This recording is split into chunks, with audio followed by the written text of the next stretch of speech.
Okay, your life path is a rope. Blink. Not necessarily a rope that's tight, A to B, shortest distance. He said, but it's just kind of this wavy thing.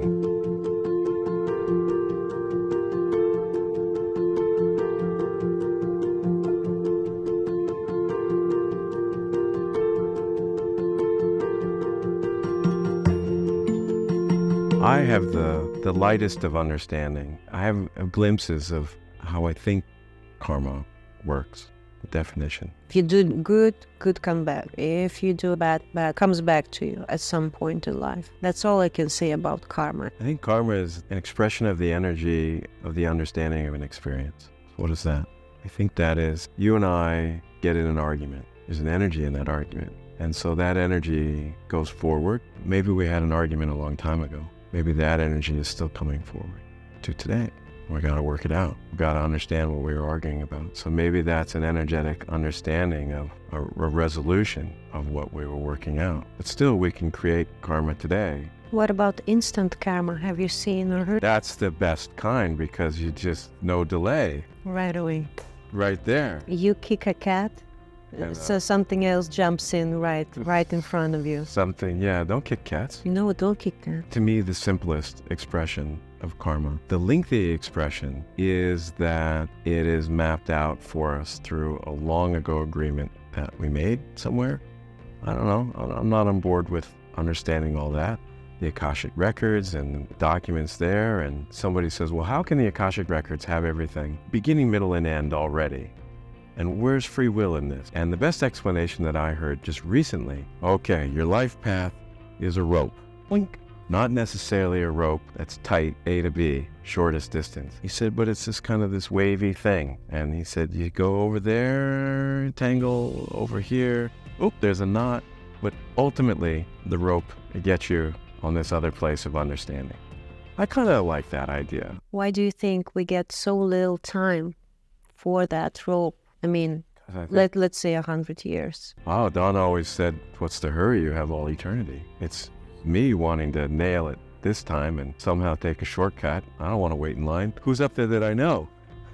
It's a race. This idea of get ahead, get over somebody, get in front of them, get in, get done, get rich, get happy, get skinny, get. There's a whole lot of getting to be done. Thomas said to me, oh, you only live once. And I'm like, I don't subscribe to that. And the idea of packing it all into one life creates this compression. That alone, that belief alone, creates a lot of stress. So tell me then, why don't we remember other lives? I think a lot of people remember, especially kids at the beginning. They're still connected to the other dimension and they have imaginary friends and memories, but they're quickly taught not to believe that. But as an adult, could you imagine remembering everything? It would be cluttered enough to remember everything that's happened in your life. And I've had days that I just would like to forget. It's a blessing to forget, even if it's just for a short time. I don't think forgetting is the same as lost. I don't think any memory is lost, any experience is lost. When you go on vacation, don't you want to just freaking forget about us for a while? I'm only capable of processing so much at a time, spiritually, physically, mentally. It's good for me to just have this life to think about. I'm curious about the other lives. You know, maybe I would understand myself better today if I knew what happened then. I can play that card, but there's another side that said, everything I've done up until this point was for this moment. I'm the best I've ever been, whether I realize it or not, right now. And it doesn't mean the best performing. It doesn't mean not the physical expression of the best. I don't think spiritual understanding is visible physically. Remember my story about Eddie Carson, the boxer, the guy who stayed warm with newspapers? Yeah. Physically, he's definable as a homeless guy on the street, but spiritually, I can't tell from this dimension. I cannot tell. Maybe he lacked humility and maybe he needed a little more. Don always used to say that. A guy could plan an entire life out as a bum because his spirit lacked a little bit of humility, and a lifetime of that gave him the humility. Now, these are just examples, but like a rock climber, I need a crack to hold on to get to the next bit of understanding. And I'll take those stories, I'll take those metaphors, whether I hold them as law or as just an expression of something to understand. That's the difference for me, is I'll hear a story and I don't have to file it as fact. I'm just like, is it enough to get me to the next step? Easier to live just knowing that with the end of this body, it's not the end. People who believe in reincarnation guess that it's not the end. Well, there's people that have NDEs that have no spiritual interest. They find themselves coming back from an experience that they no longer need anybody to explain anything to them, that something was real for them. A lot of them just felt love. It stepped out of the realm of them needing to explain it, them needing to define it. They were interested in sharing it, but they didn't need anybody to subscribe to it. They're like, it's okay, we'll have that. But if we're talking multiple lives, that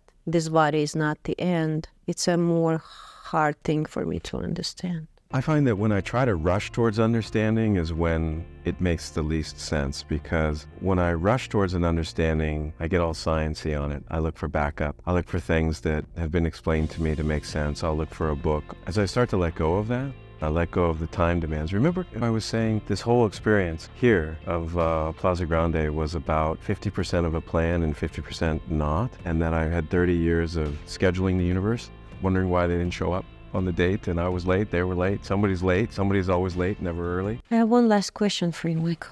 My gorgeous wife is going to sit next to me. How do you think manifestation works? Well, I'm currently a student in that program, and I think manifestation has worked for me in different ways. One is the beaver chewing on that same tree for a really long time. For me, tenacity was one way of earning $1. And now I'm looking at manifestation as perhaps it's about allowing something to come through me. And that what I'm trying to manifest is not the dollars, but the alignments, the synchronicities, the pleasures of having certain people in my life. And that other things come forward. Remember I told the story about Spain? I used Katya's example. I said we can go to Spain and make a plan, buy a ticket. I know how to get to Spain. But there's another way to manifest through thought or synchronicity, which is maybe I just say to the universe, I would really like to go to Spain. I have a sincere interest, a passion, I feel it. And then all of a sudden, without knowing it, I meet somebody from Spain who invites me to Spain. The experience of Spain then is not as a tourist, it's as an insider. And so I'm interested in that manifestation. I'm putting out an invitation and I'm being open to receiving it. And to put that invitation out, I need to reduce the amount of fear that I have, because that fear is an expressive energy that is a generator. Much more mindful, more openness, more faith. What is faith? Faith in what? Faith in myself, faith in my thought process, faith in all the things I've been before and all the other lives. Faith that there's something bigger that I don't need to understand right now, but I'm just going to kind of let go into it. And then I freak out, or I buy into someone else's fear. Someone's turned the ignition there and that engine starts. And I'm like, no, turn it off, turn it off. No, not that. I'm not driving in that car today. That's the fear car. I don't think the universe questions someone's desires, someone's intentions. To that point, that's why the creativity is just as powerful, whichever way you use it, to chew someone down or to lift somebody up. My current thought is the universe is not defined as just the physical universe. But to some people, the universe is the galaxies and the this and the that and wormholes and black holes and supernovas, and that's the universe. And I'm saying that lots of universes, lots of dimensions, lots of things. So to me, God is that manifestation of creative energy. I can't comprehend it, just bits and pieces. What do you want to talk about next time we sit here on Meta Moments? I think I would like to talk about what some key people in my life have taught me, how I translated that. I would like to talk about being in the flow, what that means. And I would like to talk about merging energies.